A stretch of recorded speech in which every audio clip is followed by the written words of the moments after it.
नमस्कार, capital TV का खास शो राहुल का अग्निपथ देख रहे हैं आप। मैं हूं आपके साथ पूजा। राहुल गांधी इन दिनों रायबरेली में हैं, चुनावी प्रचार कर रहे हैं। एड़ी चोटी का जोर लगाकर बस वो इस बात पर फोकस कर रहे हैं कि रायबरेली से उनकी कहीं हार ना हो जाए। राहुल गांधी रायबरेली से चुनाव हारते हैं तो उनकी बहुत फजीहत होगी और यही वजह है कि अब राहुल गांधी रायबरेली में अलग अलग चुनावी सभा को संबोधित कर रहे हैं और अपने पक्ष में माहौल बनाने की कोशिश में जुट गए हैं। राहुल गांधी ने कहा है कि कश्मीर से कन्याकुमारी तक पैदल यात्रा करके मैंने नफरत के बीच मोहब्बत की दुकान खोली थी, पर जब मैं रायबरेली पहुंचा तो देखा कि यहां तो लोगों ने मोहब्बत का शॉपिंग मॉल ही खोल दिया है। पर सवाल यह है कि क्या वाकई में रायबरेली में राहुल गांधी के समर्थन में माहौल बन रहा है? तो राहुल गांधी की चुनावी यात्रा पर चर्चा करेंगे, साथ ही सैलून पहुंचे राहुल गांधी के ड्रामे के भी पोल खोलेंगे। मेरे साथ स्टूडियो में मौजूद हैं कैपिटल टीवी के एग्जीक्यूटिव एडिटर राजीव जी। सर, आपका बहुत बहुत स्वागत है। धन्यवाद। मेरा पहला सवाल आपसे है कि राहुल गांधी इन दिनों जो रायबरेली में चुनावी प्रचार कर रहे हैं, क्या उनके पक्ष में माहौल बन रहा है? विपक्ष में बन रहा है।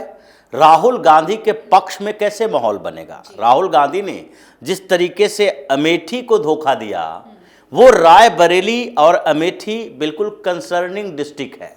ऐसा नहीं है कि बहुत दूर है, एक पूर्वांचल में है, एक पश्चिम उत्तर प्रदेश में है, दोनों कंसर्निंग डिस्ट्रिक्ट है और लोग एक दूसरे जिला में आते जाते रहते हैं। राहुल गांधी की हकीकत को जानते हैं कि वो चुनाव जीतने के बाद उस क्षेत्र में कितनी बार आते हैं, वहां के विकास के लिए क्या करते हैं। इसलिए माहौल नहीं बन रहा और साथ ही राहुल गांधी के वहां से हार के लिए पृष्ठभूमि लिखी जा चुकी है। इसके कई कारण दिखाई पड़ रहे हैं। सामने में जो वजह हैं उसमें से एक वजह तो समाजवादी पार्टी भी बनने वाली है, जिसमें अखिलेश यादव की बड़ी भूमिका होगी। ये खाने के दांत अलग, दिखाने के दांत अलग होते हैं। भले ही राहुल गांधी समाजवादी पार्टी की टोपी पहन ले, लेकिन समाजवादी पार्टी उस टोपी के पीछे अपनी बेइज्जती देख रही है और अखिलेश यादव उन नेताओं में से हैं जो अपनी बेइज्जती इतनी जल्दी भूलने वाले नहीं हैं। वो बदला लेंगे और बदला लेने के लिए सबसे अनुकूल समय यही है और इसीलिए रायबरेली में अंदर खाने से ये बातें चल रही है कि समाजवादी पार्टी के विधायक राहुल गांधी के आते ही चुनाव प्रचार से गायब हो रहे हैं। अपने अपने क्षेत्रों में वो चुनाव प्रचार नहीं कर रहे। समाजवादी पार्टी के टोपी सिर्फ कांग्रेस के नेता पहने हुए हैं, मंच पर दिखता है। कांग्रेस अपना झंडा नहीं दिखाता, समाजवादी पार्टी का झंडा दिखाता है, उसकी टोपी पहनता है। क्यों? क्योंकि ऐसा लग रहा है राहुल गांधी को भी, प्रियंका वाड्रा को भी, कि रायबरेली में समाजवादी पार्टी के साथ गठबंधन जरूरी है। समाजवादी पार्टी ही वहां पर कुछ वोट दिलवा सकती है जिससे राहुल गांधी की नैया पार हो। क्योंकि अगर रायबरेली की स्थिति देखें, 5 विधानसभा सीटें हैं वहां, उसमें से 3 सीटें अभी समाजवादी पार्टी के पास है। ऐसे तो पिछले चुनाव में 2022 के विधानसभा चुनाव में उसे 4 सीटें मिली थी। भारतीय जनता पार्टी को 1 सीट मिली थी रायबरेली सदर से, जो कि अदिति सिंह पहले कांग्रेस में थी। अखिलेश प्रसाद इनके बेटी हैं और अखिलेश प्रताप सिंह कांग्रेस के बड़े नेता थे। अदिति सिंह भी वहां पर कांग्रेस के तौर पर अपना कैरियर शुरू की, लेकिन प्रियंका वाड्रा से झगड़ा और उसके बाद भारतीय जनता पार्टी में एंट्री। पिछले चुनाव में वो ऐसा नहीं है कि भारतीय जनता पार्टी के टिकट के बदले कांग्रेस के टिकट से चुनाव लड़ी, वो भाजपा से ही चुनाव लड़ी और भाजपा से ही जीत दर्ज की, जबकि गांधी परिवार का वहां पर कोई असर नहीं दिखा। दूसरी तरफ एक मनोज पांडे हैं ऊंचाहार से, जो विधायक हैं। उन्होंने पिछली बार समाजवादी पार्टी के खिलाफ मोर्चा खोला। जब राज्यसभा का चुनाव हो रहा था उस समय उन्होंने भारतीय जनता पार्टी के प्रत्याशी के पक्ष में वोट दिया और उसके बाद कई गंभीर आरोप लगाए अखिलेश यादव के ऊपर राम मंदिर प्राण प्रतिष्ठा को लेकर। वो बड़े ब्राह्मण नेता माने जाते हैं और ब्राह्मण और ठाकुर, ये दोनों का जो कॉम्बिनेशन है रायबरेली में, वो अगर लगभग 80% एक हो जाता है तो फिर उस पार्टी की स्थिति 80% सुधर भी जाती है, क्योंकि दोनों को मिला के लगभग 25 से 30% वोट शेयर होता है। और इसीलिए अदिति सिंह और दिनेश प्रताप सिंह अभी भारतीय जनता पार्टी के कैंडिडेट हैं, वो दोनों ठाकुर हैं। इधर मनोज पांडे जो पूरे रायबरेली के बड़े ब्राह्मण नेता माने जाते हैं, इन तीनों को साथ लाने के लिए कवायद अमित शाह भी कर रहे हैं। अमित शाह पिछले दिनों जब गए थे तो दिनेश प्रताप सिंह को लेकर वो मनोज पांडे के घर पर गए, क्योंकि वहां पर ब्राह्मण और ठाकुर के बीच बहुत अच्छा संबंध नहीं रहा, दोनों के बीच टकराव की स्थिति रही और इसीलिए थोड़ी हिचक मनोज पांडे के अंदर भी थी कि हम एक ठाकुर नेता के लिए चुनाव प्रचार करेंगे। हम पहले समाजवादी पार्टी से थे, अब भारतीय जनता पार्टी के सपोर्ट में हैं। हालांकि भारतीय जनता पार्टी का मेंबरशिप उनके पास नहीं है। वो सोच रहे हैं अगले चुनाव में भारतीय जनता पार्टी टिकट दे और अमित शाह ने सीधे उनसे कहा कि आप अभी सपोर्ट करो पूरी तरह से, इसके बदले हम आपको रिटर्न गिफ्ट बेहतर देंगे। बेहतर रिटर्न गिफ्ट का मतलब है चुनाव परिणाम आने के बाद हो सकता है मनोज पांडे को उत्तर प्रदेश के कैबिनेट में जगह मिले, हो सकता है कि उनको केंद्र तक लाने की बात हो, क्योंकि अमित शाह अगर किसी से वादा करते हैं तो इसका मतलब है कि वो वादा पूरा करेंगे। वो राहुल गांधी की बात नहीं है कि उन्होंने मध्य प्रदेश में सबको आश्वासन दे दिया, ज्योतिरादित्य सिंधिया को भी, कमलनाथ को भी, दिग्विजय सिंह को भी मुख्यमंत्री बनाने की बारी आई, कमलनाथ को मुख्यमंत्री बनाया, उसके बाद पार्टी टूट गई। उन्होंने छत्तीसगढ़ में दोनों को आश्वासन दे दिया कि 2.5 साल होगा, टीएस सिंहदेव और दूसरी तरफ भूपेश बघेल, लेकिन दोनों आपस में 2.5 साल के बाद लड़ते रहे। आखिरकार नतीजा वही हुआ, छत्तीसगढ़ विधानसभा चुनाव में इसी धोखेबाजी के कारण कांग्रेस चुनाव हार गई। कर्नाटक में भी वही विवाद हुआ। तो हर जगह ये जो झूठे वादे करते हैं उसके कारण कांग्रेस के नेता भरोसा न करें, लेकिन वहां पर अमित शाह के वादे का भरोसा तो है। इसलिए अदिति सिंह के साथ भी बैठक हुई है कि आप भी इनके साथ आइए, क्योंकि दिनेश प्रताप सिंह और अखिलेश प्रताप सिंह जो अदिति सिंह के पिता थे, उन दोनों के बीच बहुत अच्छे संबंध नहीं थे। जो अभी दिनेश प्रताप सिंह भारतीय जनता पार्टी में हैं, वो 2018 में भाजपा में आए हैं। उससे पहले एक कांग्रेस के ही नेता हुआ करते थे, कांग्रेस ने इन्हें एमएलसी बनाया था। अब एक ही जाति के दो नेता एक डिस्ट्रिक्ट में रहे, एक जगह आसपास में रहे, तो फिर वहां पर समस्याएं पैदा होती है। वहां पर दोनों के बीच अपने स्वार्थ के टकराव होते हैं कि कौन आगे बढ़ेगा। इसके कारण दोनों के बीच मतभेद थे, लेकिन अब तो स्थितियां बदल गई है। अब तो दिनेश प्रताप सिंह क्या है, मिनिस्टर हैं उत्तर प्रदेश सरकार में, वो भारतीय जनता पार्टी में है। अदिति सिंह का कैरियर अभी लंबा है, जो लंबे समय तक राजनीति करेगी।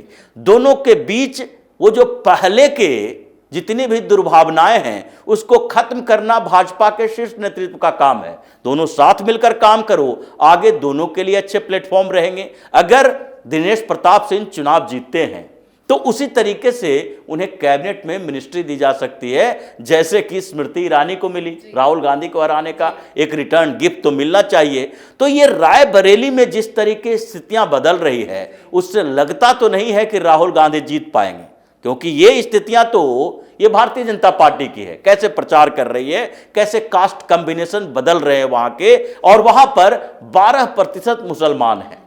12% मुसलमानों में एक तबका मुस्लिमों का यह है जो कि अभी अपना दल कामेराबादी ने जिसको कैंडिडेट बनाया है, मुस्लिम कैंडिडेट है, उसके पक्ष में कम से कम 4 से 5% मुसलमान जाएंगे। ये प्रतिकूल स्थितियां राहुल गांधी के लिए है, जो अभी वहां पर घूम रहे हैं। उसमें ये मुस्लिम अपीजमेंट की उनकी अपनी थ्योरी चल रही है। तो इसलिए अखिलेश यादव से ये बार बार रिक्वेस्ट क्यों कर रहे हैं, क्योंकि अभी भी 3 विधायक जो हैं वो तो समाजवादी पार्टी के हैं, और अखिलेश यादव ये कभी नहीं चाहेंगे कि रायबरेली से राहुल गांधी चुनाव जीती जाए, क्योंकि जिस तरीके से कांग्रेस ने धोखेबाजी की है लगातार।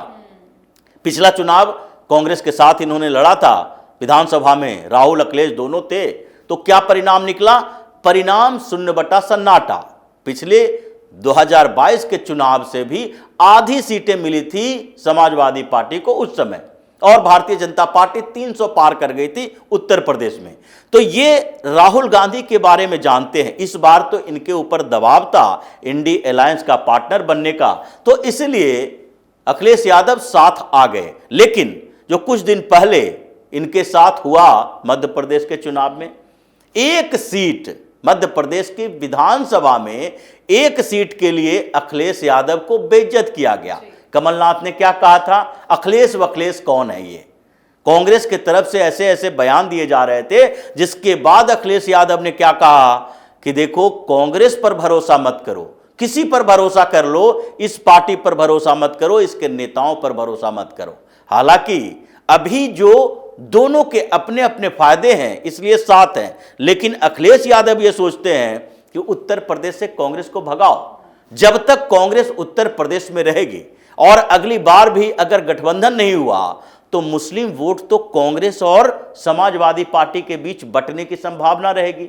तो इसलिए पहले यहां से विदाई करवाओ और तब ये अपने विधायकों को, अपने कार्यकर्ताओं को बाहर में जाने की बात तो करते हैं कि सीधे तौर पर यह आरोप न लगे कि इन लोगों ने चुनाव प्रचार नहीं किया राहुल गांधी के लिए, लेकिन अंदर खाने से जो चल रहा है उसमें तो अखिलेश यादव है जो माचिस की तिल्ली लगा रहे हैं।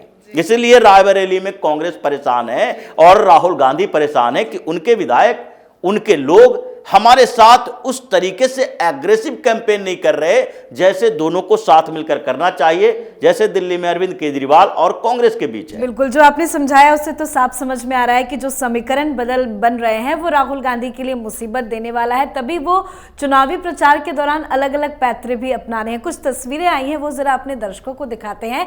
तो अब जरा आप कुछ तस्वीरें देखिए। रायबरेली में चुनावी जनसभा के बाद वापस जाते समय राहुल गांधी बैसवारा डिग्री कॉलेज के सामने मिथुन सैलून में रुके। यहां पर बाल और दाढ़ी की सेटिंग कराई, अपना पूरा तामझाम कैमरा वगैरह के साथ वहां पहुंचे थे।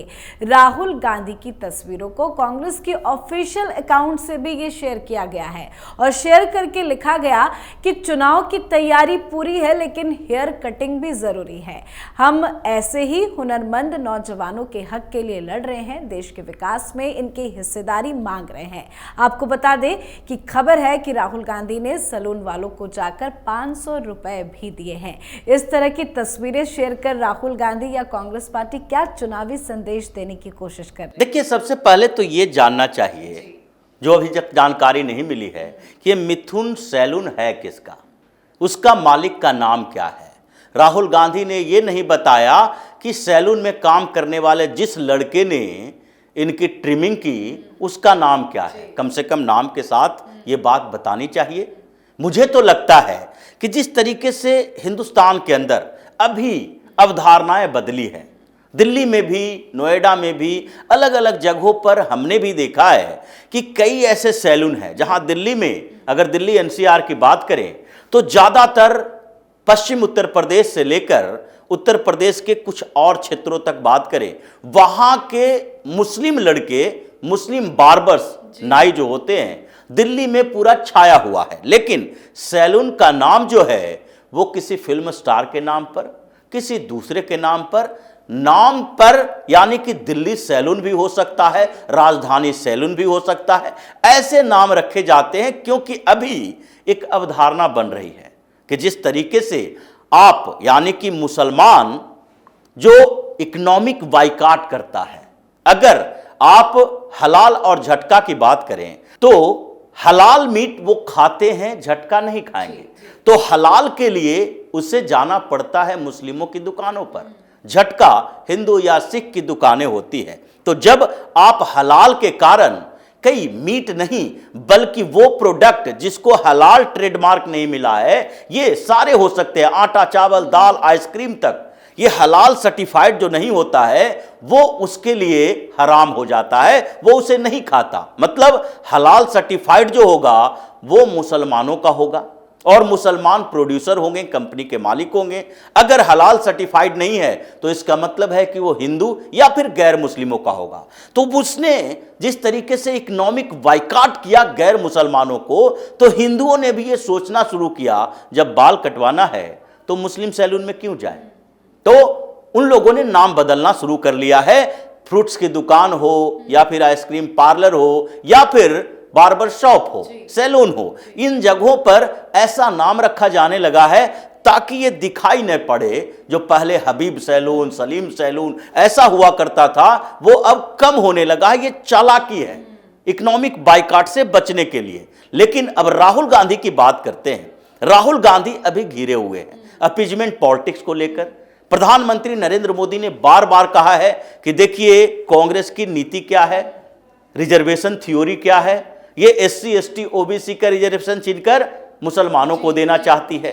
तो ये जो सारे आरोप लगे हैं उससे परेशानी तो इन लोगों की बढ़ रही है। लेकिन लोकल एरिया में तो आपको अपीजमेंट करना ही है, अपने क्षेत्र में भी करना है। अपीजमेंट पॉलिटिक्स, ये तुष्टिकरण की राजनीति तो इनके नसों में है, खून में समाहित हो चुका है। तो इसलिए सबसे पहले तो ये जानना होगा कि ये जो लड़का है ये हिंदू है या मुसलमान है, क्योंकि ये एक रणनीति का हिस्सा है राहुल गांधी के लिए। ये ऐसे ही सिर्फ केवल दिखावे के लिए, नौटंकी करने के लिए नहीं है। ये एक रणनीति का हिस्सा हो सकता है कि वहां पर 12% मुसलमान हैं।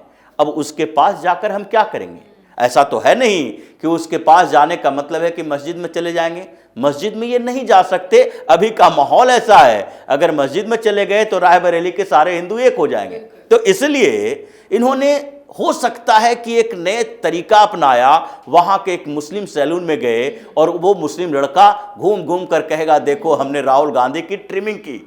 अब ये तो बहुत बड़ी बात है, राहुल गांधी तो आज सेलिब्रिटी हैं। तो ऐसे में वो मुसलमानों के बीच संदेश जाएगा, देखो राहुल गांधी ने ट्रिमिंग के लिए चुना भी तो एक मुस्लिम सैलून को चुना, मुस्लिम लड़के को चुना।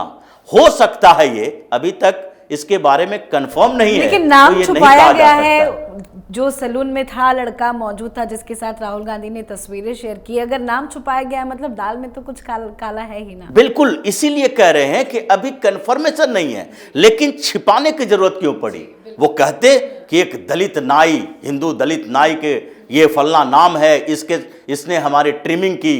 क्या प्रधानमंत्री नरेंद्र मोदी ऐसा करवाते हैं? ये तो सवाल इन लोगों का उठाना ये जन्मसिद्ध अधिकार हो गया है हर मामले में। लेकिन इन्होंने छिपाया है, इसका मतलब है कि कुछ काला है दाल में, और इसीलिए जो पूरा समीकरण बदल रहा है।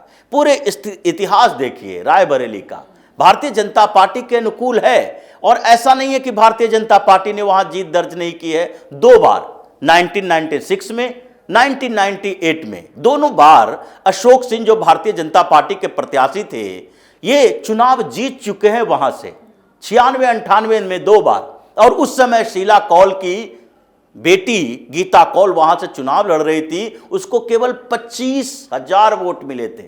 और उस समय शीला कौल, ये जो नेहरू गांधी परिवार के बहुत करीबी थी, मिनिस्टर रह चुकी थी, तो उनके परिवार के 2 लोगों को, विक्रम कौल, शीला कौल को दिया गया था, और वो दोनों बार 25-30 हजार वोट ला पाए थे। सोनिया गांधी की बात देखिए, सोनिया गांधी 2004 से वहां चुनाव लड़ रही है, लेकिन 2009, 2014, 2019 ये 3 चुनावों का आंकड़ा देखेंगे तो पता चलेगा कि 2009 में जहां सोनिया गांधी को 73% वोट मिले थे, 2014 आते आते वो वोट परसेंट घटकर 63% हो गए, यानी कि 9% लोगों ने रिजेक्ट कर दिया सोनिया गांधी को। उसके बाद 2019 में देखें तो उनका वोट शेयर घट के 55% हो गया, यानी 8% और, यानी पूरा अगर देखा जाए 9 से लेकर 19 तक 10 सालों में तकरीबन 18% वोट शेयर कांग्रेस का नहीं, सोनिया गांधी का। कांग्रेस का तो वोट शेयर है ही नहीं, लेकिन सोनिया गांधी का घटा है। अब तो 2024 है, सोनिया गांधी भी नहीं है, यहां राहुल गांधी हैं, और वही दिनेश प्रताप सिंह हैं जो सोनिया गांधी के साथ लड़े तो केवल मार्जिन 16-17% का था। पिछले चुनाव में 38% से ज्यादा वोट ये दिनेश प्रताप सिंह ने लाया था और 55% सोनिया गांधी को मिला था। तो अब राहुल गांधी मैदान में हैं, इसका मतलब है कि ये 17% का गैप बड़ा गैप नहीं है, ये गैप पूरा हुआ और उसके बाद राहुल गांधी का चुनाव हारना लगभग तय माना जा रहा है। बिल्कुल सर, बहुत बहुत धन्यवाद, आपने इतने अच्छे से धन्यवाद। समझाया। तो चौथे चरण का मतदान पूरा हो गया है। अब 5वें चरण की वोटिंग 20 मई को होगी। इस चरण में यूपी की रायबरेली और अमेठी सीट पर भी वोटिंग होनी है। इस बीच रायबरेली सीट से कांग्रेस प्रत्याशी राहुल गांधी चुनाव प्रचार के बीच नाई की दुकान में पहुंचे और दाढ़ी सेट करवाते हुए नजर आए। कांग्रेस ने तस्वीरें शेयर करते हुए चुनावी संदेश देने की कोशिश की है। अब देखना होगा आगे आगे राहुल गांधी रायबरेली में क्या क्या करते हैं, कौन सा नया पैतरा अपनाते हैं। पर हकीकत ये है कि अब राहुल गांधी कुछ भी कर ले, जनता अब सब कुछ समझ चुकी है। इस पर आप अपनी राय कमेंट कर लिखें। देखते रहिए कैपिटल टीवी। नमस्कार।